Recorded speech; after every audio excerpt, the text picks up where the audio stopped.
Times live show में आप सभी का स्वागत है। मैं क्रांति संभव।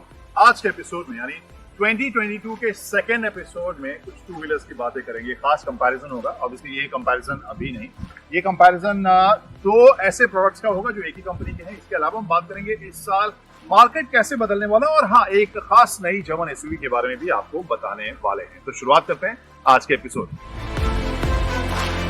यामाहा की R15 वर्सेस एरोक्स 155, एक मोटरसाइकिल एक स्कूटर, क्या कर सकते हैं इन दोनों का आमने सामने। वोक्सवैगन ने अपनी टिगुआन को किया नया, क्या खास है इसमें बदलाव, और 2022 में कार कंपनीज किस तरह से सामना करने वाली हैं पैंडेमिक का, चिप शॉर्टेज का और प्रोडक्शन कंस्ट्रेंट्स का।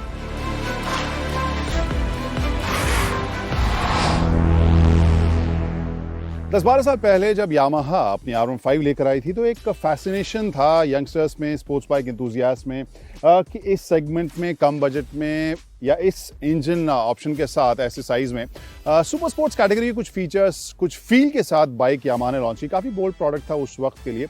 ऐसा ही कुछ बोल्ड प्रोडक्ट कंपनी ने अब लॉन्च किया है और वो है यामाहा की एरोक्स 155।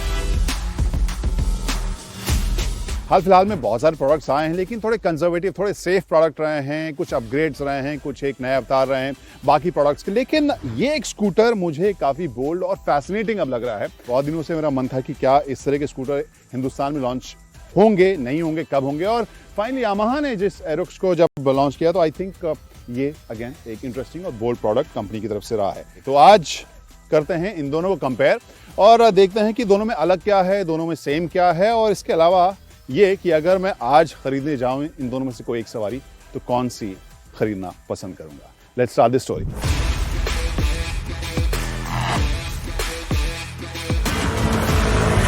स्कूटर है लेकिन जो सबसे बड़ा हिस्सा जो इसे डिफरेंशिएट करता है बाकी स्कूटर से वो है इसका एक बहुत बड़ा चंकी फ्रंट, और जो फुटबोर्ड है उसके बीच में आपको गैप नहीं मिलेगा। तो यहाँ पर जो की है वो ओपन के ऊपर डालें। फ्यूल और सीट दोनों का बटन आपको अलग मिल रहा है। तो फ्यूल लिड आप यहाँ से खोल के एक्सेस कर सकते हैं, फ्यूल भरवा सकते हैं, और जो सीट है वो आप यहाँ से खोल के देख सकते हैं। स्पेस जो है वो यहाँ पर आपको काफ़ी मिलेगा। लुक के मामले में अगर मैं कहूँ तो ओवरऑल फील जो है वो काफ़ी मुझे स्पोर्टी लग रहा है। एक और एलिमेंट जो आपको आम स्कूटर से अलग लगेगा, अगर आप शॉक एब्जॉर्बर्स देखें, दोनों में जो सस्पेंशन है वो आगे और पीछे दोनों में ट्विन सस्पेंशन आपको देखने को मिलेगा। दोनों साइड आपको ये सस्पेंशन देखने को मिलेगा। जो टायर्स के साइज़ हैं वो भी आपको बड़े देखने को मिल रहे हैं, और जो फीचर्स है उसके मामले में भी ये काफ़ी लैस आपको नज़र आएगी। यहाँ पे भी आपको यामाहा मोटरसाइकिल कनेक्ट वाला जो ऐप है उससे आप इसमें बहुत सारे फीचर्स एक्सेस कर सकते हैं।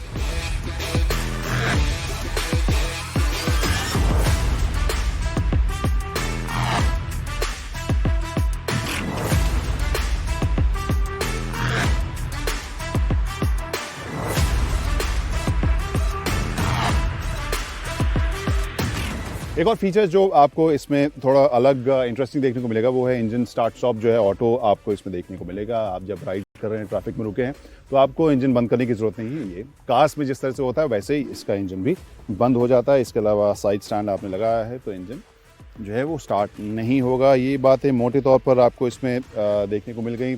लुक के हिसाब से ये साइज़ मुझे बड़ा लग रहा है। ओवरऑल फील जो है मस्कुलर, स्पोर्टी आपको देखने को मिलेगी। कलर पैटर्न का एक और इनका MotoGP एडिशन भी है, वो भी आपको काफ़ी आकर्षक लगेगा। जो एग्जॉस्ट का कवर है वो इसे और चंकी फील दे रहा है। सो ओवरऑल आप इसे लेकर रोड के ऊपर जाएंगे तो कोई भी ऐसा नहीं होगा जो भी टू व्हीलर पसंद करने वाला है जो इसे घूम के देखेगा नहीं। So this stands out.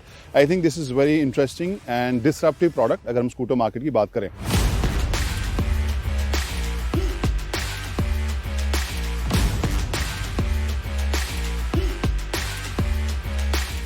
एक चीज़ जो यामाहा ने की है वो ये कि वैसे इस बाइक के लिए, इस तरह की बाइक के लिए कहना मुश्किल होता है ट्राइड एंड टेस्टेड, लेकिन ये ट्राइड एंड टेस्टेड प्रोडक्ट तो है ही। बहुत सारे यंगस्टर्स इसे पसंद करते ही हैं, लेकिन कुछ एक एलिमेंट्स, चाहे ट्रैक्शन कंट्रोल हो या गोल्डन फिनिश वाले आपको USD देखने को मिलेंगे या फिर क्विक शिफ्टर, ये सारे फीचर्स ऐसे हैं जो इसे अब बहुत ही सीरियस यानी इंथुजियास्ट के लिए एक्सक्लूसिव फीचर से लैस बाइक बना रहे हैं। तो उस हिसाब से इसका परफॉर्मेंस मुझे पता है कि हैंडलिंग इसकी अच्छी है। इंजन का पावर ऑब्वियसली उतना नहीं है जितना कि हम रेसिंग बाइक्स में देखते हैं, बट इस सेगमेंट में आपको तेज़ तर्रार लगती है। फीचर्स, कनेक्टिविटी वाले फीचर्स आपको यहाँ पे भी देखने को मिल रहे हैं, और जो बाकी हार्डकोर फीचर्स हैं वो इसे एक्सक्लूसिव प्रोडक्ट बनाते हैं। सो कहने का मतलब ये है कि दोनों फीचर्स के मामले में काफ़ी डिस्टिंक्ट है, दोनों की अपनी अपनी आइडेंटिटी है, न सिर्फ बॉडी शेप के हिसाब से। अब राइड की बात करते हैं कि दोनों में से कौन सी ज़्यादा मुझे एक्साइटिंग लग रही है। लेकिन राइड से पहले आपको इसका इंजन स्पेसिफिकेशंस के बारे में लगभग 3 PS का इसमें आपको फ़र्क मिलेगा। टॉर्क में आपको लगभग 1 न्यूटन का टॉर्क शायद फ़र्क मिलेगा। लेकिन राइडिंग के माहौल में दोनों का परफॉर्मेंस कैसा है वो हम अब देखते हैं।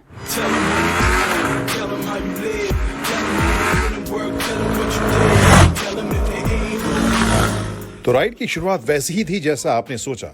एक्सेलरेशन का टेस्ट जिसमें मैंने और कैफी ने बारी बारी से एरोक्स और R15 को राइड किया, एक के बाद एक, और रिजल्ट आपके सामने है। तेजी के मामले में भले ही R15 बार बार एरोक्स को ओवरटेक कर रही हो, लेकिन शुरुआती ग्रंट या ताकत के मामले में एरोक्स का परफॉर्मेंस अच्छा था।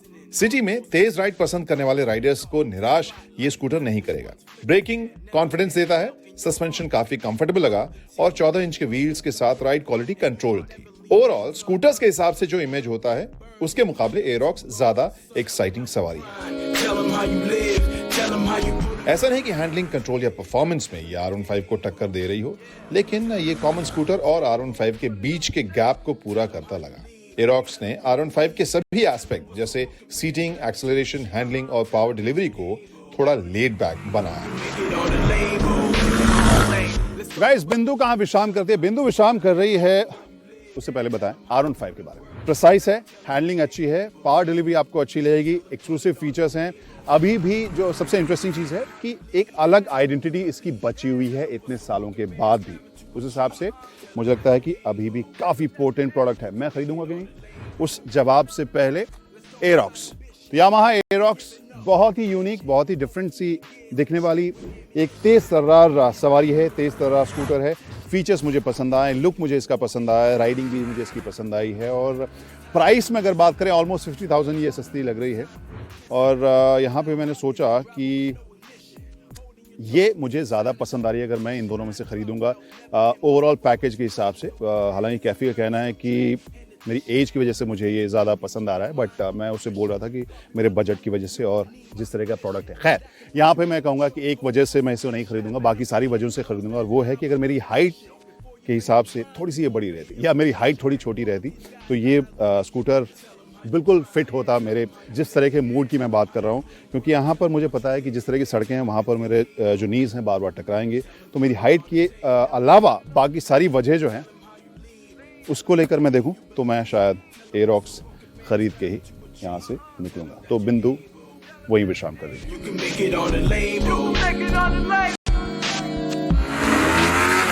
चलिए, तो दो जापानीज टू व्हीलर के बाद एक जर्मन गाड़ी की बात करते हैं। फोक्सवैगन ने अपनी टिगुआन को नया किया। बहुत सारे इसमें चेंजेस हैं, कुछ बारीक हैं और कुछ बारीक नहीं है। अंकुर इन सभी चेंजेस के बारे में आपको बताएं। नमस्कार मेरे प्रिय दर्शकों, स्वागत है आप सभी का टाइम्स ड्राइव के इस वीडियो में, जिसमें आज हम आपसे बात करने वाले हैं फोक्सवैगन की चौथी एसयूवी के बारे में, जो कि उनके SUVW प्रोजेक्ट के तहत लॉन्च हाल ही में की गई है। ये है नई फोक्सवैगन की टिगुआन फेसलिफ्ट। डिजाइन और फीचर्स के हिसाब से बहुत ज्यादा तब्दीलियां नहीं हुई हैं, बट कुछ चीजें जरूर बदली हैं। तो क्या है वो, उनके बारे में बात करेंगे। एंड एक जो मेजर बदलाव हुआ है इसके इंजन को लेकर, तो परफॉर्मेंस में कितना उतार चढ़ाव देखने को मिलता है वो भी आपको बताएंगे। एंड साथ ही साथ वीडियो के अंत में हमेशा की तरह मैं आपसे बात करूंगा 3 धांसू और 3 नॉट सुधांसु एलिमेंट क्या लगे मुझे इस नई टिगुआन फेसलिफ्ट के बारे में। तो बिना किसी देरी के शुरुआत करते हैं इस रिव्यू की। अब शुरुआत करते हैं इसके डिजाइन में, एक्सटीरियर में क्या बदलाव देखने को मिलते हैं। तो फ्रंट में ग्रिल नया है, नया फोक्सवैगन का लोगो यहाँ सेंटर में दिया गया है। एंड यहाँ पर फोक्सवैगन की IQ लाइट्स दी गई हैं, मैट्रिक्स हेडलैम्प्स हैं इसमें।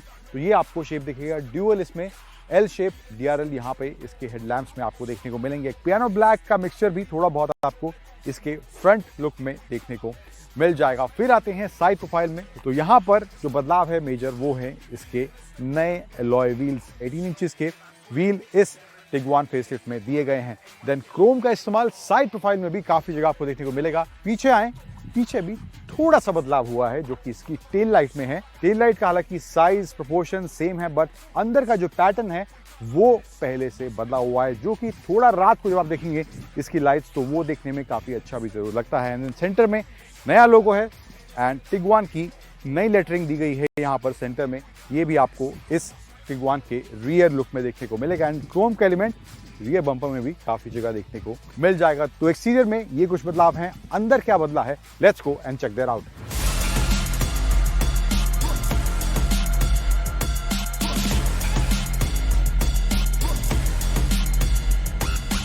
तो टिगुआन फेसलिफ्ट के इंटीरियर में क्या हिसाब किताब देखने को मिलता है वो बात करते हैं।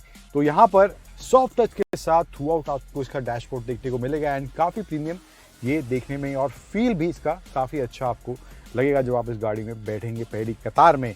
फिर इधर आए, सेंटर में ये इसका 8 इंच का टच स्क्रीन इंफोटेनमेंट सिस्टम दिया गया है, जिसमें आपको Android auto, Apple CarPlay, wired connectivity वाला ऑप्शन मिलता है, वायरलेस का ऑप्शन नहीं है।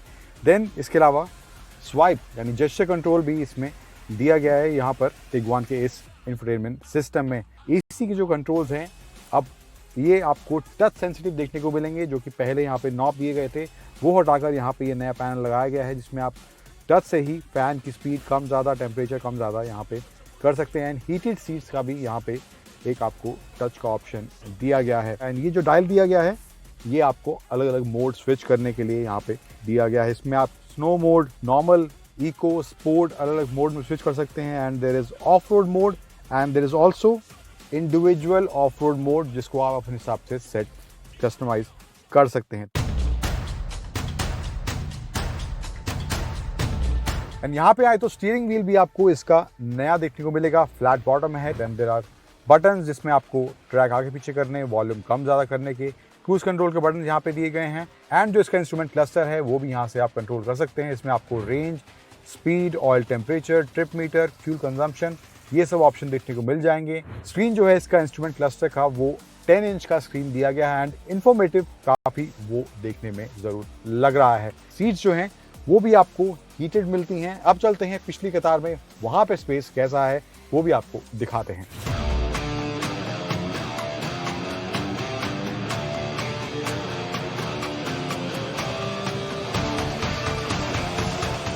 अब दूसरी कतार में मैं इस टिगुआन फेसलिफ्ट के बैठा हूं, तो स्पेस भरपूर पुराने टिगुआन की तरह ही इसमें भी आपको देखने को मिलेगा। लेग रूम आप देखिए काफी अच्छा लेग रूम है। एसी कंट्रोल्स आगे की तरह ही यहाँ पर भी टच सेंसिटिव हैं एंड यहाँ से आप उसको कंट्रोल कर सकते हैं। एक USB-C चार्जिंग पोर्ट है एंड एक 12 वोल्ट का सॉकेट इधर दिया गया है। सीट्स भी कंफर्टेबल बैठने में लग रही हैं। एंगल जो है सीट का वो भी लंबी जर्नी के दौरान आपको दिक्कत नहीं देगा, काफी कंफर्टेबल एंगल सीट का भी आपको देखने को मिलेगा। तो ये कुछ मामला है इसकी पिछली कतार का। एंड एक चीज, पैनोरामिक सनरूफ बताना हम भूल गए, तो ये पैनोरामिक सनरूफ पीछे से इसका नज़ारा बेहद अच्छा देखने में लगता है। तो ये भी इस टिगुआन फेसलिफ्ट में आपको देखने को मिलती है। चेक करते हैं अब बूट स्पेस कितना है और उसके बाद चलते हैं इसकी ड्राइव पर परफॉर्मेंस इसका कैसा है वो भी आपको बताएंगे।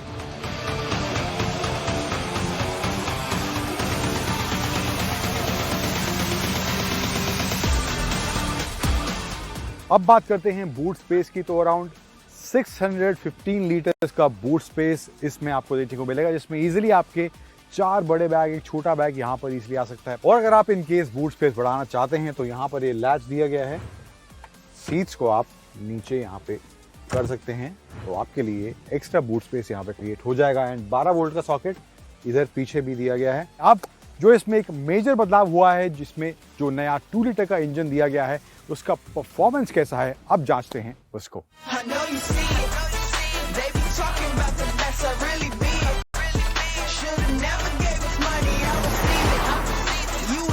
अब बात करते हैं इस 2021 Volkswagen Tiguan फेसलिफ्ट के परफॉर्मेंस के बारे में। तो इंजन इसमें जो दिया गया है वो है 2 लीटर का TSI पेट्रोल इंजन है और ये सिर्फ इसी पेट्रोल इंजन के ऑप्शन के साथ अवेलेबल है। पहले जो डीजल आता था वो डिसकंटिन्यू हो चुका है। 7 स्पीड DSG का ऑप्शन भी स्टैंडर्ड है, इसके अलावा कोई और गियर बॉक्स का ऑप्शन आपको इसमें देखने को नहीं मिलेगा। देन पावर की बात करें तो अराउंड 187 bhp की पावर जनरेट करता है ये इंजन और 320 न्यूटन मीटर्स का पीक टॉर्क इस 2 लीटर इंजन से जनरेट होता है। माइलेज की बात करें तो जो ARAI सर्टिफाइड माइलेज है, क्लेम माइलेज है, वो है 12.65 किलोमीटर पर लीटर की। अब शुरुआती ड्राइव की बात करें तो शुरुआत में इसमें आपको अलग अलग तरह के मोड्स ड्राइविंग के देखने को मिलेंगे। ज़्यादातर मैंने इसको स्पोर्ट मोड में चलाया तो वहाँ पर टॉर्क इनिशियली अच्छा शुरुआत से ही देखने को मिलता है, स्पेशली स्पोर्ट मोड में। फिर बात करें सस्पेंशन सेटअप की, तो अगर आप तेज रफ्तार में हैं, धीमी रफ्तार में हैं, अचानक से गड्ढे आते हैं, स्पीड ब्रेकर का सामना अचानक से आपको करना पड़ता है, तो सस्पेंशन सेटअप भी काफी अच्छे से उनको एब्जॉर्ब करता है। ब्रेकिंग की बात करें तो वो भी काफी प्रिसाइज है, काफी सटीक है, वहां पर भी मामला एकदम सॉर्टेड है। फिर आते हैं गियर बॉक्स पर, तो गियर बॉक्स जो इसमें दिया गया है 7 स्पीड का DSG है एंड ये स्टैंडर्ड है। नॉर्मल कंडीशन में काफी सॉर्टेड है, अच्छे से शिफ्ट होता है, कोई लैग फील नहीं होता, बट थोड़ा बहुत आपको जब आप स्पोर्ट मोड में इसको चला रहे हैं वहां पर आप एक्सपेक्ट करेंगे थोड़ा और ज्यादा फास्टर शिफ्ट आपको इसमें फील होता तो और बेहतर ड्राइविंग एक्सपीरियंस आपका हो सकता था। अब बारी है हमेशा की तरह 3 धांसू और 3 नॉट्स धांसू एलिमेंट मुझे क्या लगे इस टिगवान फेसलिफ्ट के बारे में। तो पहले बात करते हैं 3 नॉट्स धांसू एलिमेंट क्या हैं। तो पहला नॉट्स धांसू एलिमेंट जो मुझे लगा इसके बारे में, इसमें 360 डिग्री कैमरा का ऑप्शन होना चाहिए था, जो कि इसमें नहीं दिया गया है। देन दूसरा नॉट्स धांसू एलिमेंट जो मुझे लगा इसके बारे में, इसमें ADAS वाले फीचर्स भी अगर टिगवान में वॉक्सवैगन देती तो ये एक और बेटर पैकेज बन सकता था। Then third and final notes धांसू एलिमेंट जो मुझे लगा है इसके बारे में, इसमें एंड्रॉइड ऑटो और एप्पल कारप्ले वायरलेसली कनेक्ट का ऑप्शन होना चाहिए था एंड साथ ही साथ वायरलेस चार्जिंग का भी एक ऑप्शन इसमें वॉक्सवैगन को देना चाहिए था। अब बात करते हैं 3 धांसू एलिमेंट मुझे क्या लगे इसके बारे में। तो पहला धांसू एलिमेंट जो मुझे लगा है वो है इसके इंटीरियर में जो मटेरियल क्वालिटी इस तरह की यूज करी गई है वो काफी अच्छी आपको अंदर बैठने के दौरान लगेगी। देन दूसरा धांसू एलिमेंट जो मुझे लगा इसके बारे में वो है इसका परफॉर्मेंस। अलग तरह के ड्राइविंग मोड इसमें दिए गए हैं एंड इंजन का परफॉर्मेंस भी काफी ज्यादा सेटिस्फाइंग आपको इसको चलाने के दौरान लगेगा। देन तीसरा और फाइनल धांसू एलिमेंट जो है इसके बारे में वो है इसका स्पेस। उस मामले में ये काफी सॉर्टेड है। अब जिन गाड़ियों से इसका कंपैरिजन हो रहा है वो है सिट्रॉन की C5 A-Cross है, Hyundai की Tucson है और जीप कंपास है। तो परफॉर्मेंस के हिसाब से मुझे लगता है ये उन सभी गाड़ियों से पेट्रोल वर्जन में बेटर है, लेकिन इसमें एक जो माइनस पॉइंट है, इसमें आपको डीजल का ऑप्शन नहीं मिलता है। प्राइस अगर बात करें उनके सभी के टॉप वेरिएंट्स की जो 4x4 वाले वेरिएंट्स हैं तो प्राइस काफ़ी आसपास है इन सभी वेरिएंट्स का। पर अगर आप स्पेस अच्छा एक्सपेक्ट कर रहे हैं, इंटीरियर क्वालिटी से आप कोई कॉम्प्रोमाइज़ नहीं करना चाहते हैं एंड साथ ही साथ परफॉर्मेंस आपको अच्छा देखने को मिले, वो भी आपकी एक एक्सपेक्टेशन है, तो वहाँ पर वॉक्सवैगन की ये टिगवान फेसलिफ्ट आपके लिए एक अच्छा ऑप्शन मार्केट में जरूर है।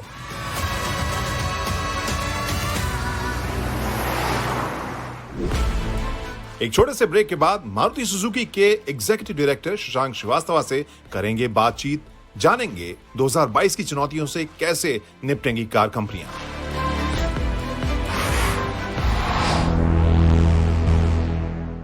टाइम्स लाइव के सभी दर्शकों का एक बार फिर से स्वागत है। स्पेशल चैट शशांक श्रीवास्तव साहब के साथ जो ईडी हैं सुजुकी इंडिया के, और बहुत शुक्रिया शशांक सर हमसे बात करने के लिए। सबसे पहले सवाल तो पहले तो हैप्पी न्यू ईयर आपको।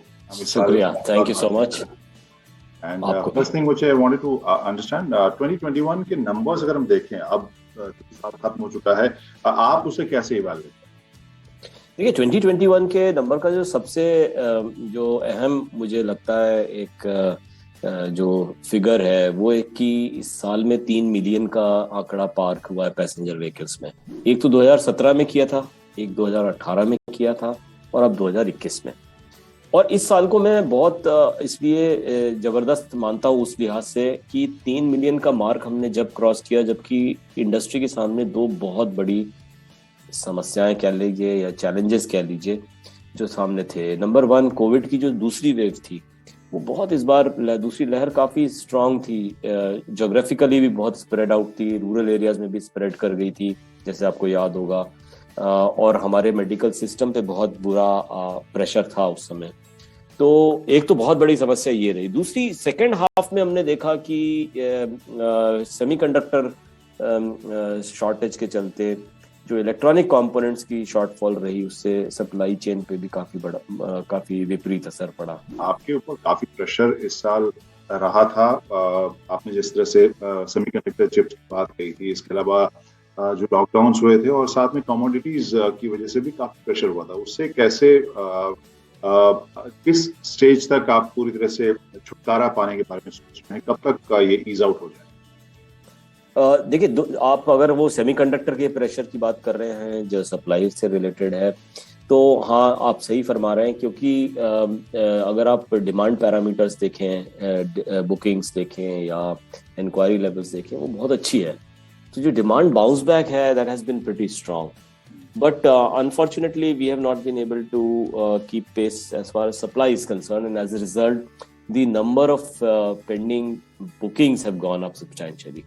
So even today, after a very good retail in December, we still have about 2.3 lakh bookings which are pending for delivery, and that also is a big challenge in itself, because we have to tell the customers constantly in communicating to them why they have to wait for getting their vehicle. तो वो एक अलग तरह का challenge है, and I think वो हम उसको उस हिसाब से टैकल कर रहे हैं by being in very close touch with the consumer. आपने वक्त निकाला, बहुत शुक्रिया, और एक बार फिर हैप्पी न्यू ईयर आपको। शुक्रिया Kranti, thank you, and happy new year to you also. Thank you. तो उम्मीद है इसी तरह न्यू प्रोडक्ट्स हमारे सामने आते रहेंगे, हर हफ्ते हम वो सब आपके लिए लेके आते रहेंगे। और इनकेस कुछ फरमाइश है, कोई सवाल है, तो फिर बेहिचक अपने कमेंट्स हमें भेजिए। सारे सोशल मीडिया हैंडल्स आपको अपने टेलीविजन स्क्रीन के ऊपर देखने को मिल जाएंगे। फिलहाल पूरी टीम को दीजिए इजाजत, अगले हफ्ते के लिए बाय बाय, ड्राइव सेफली।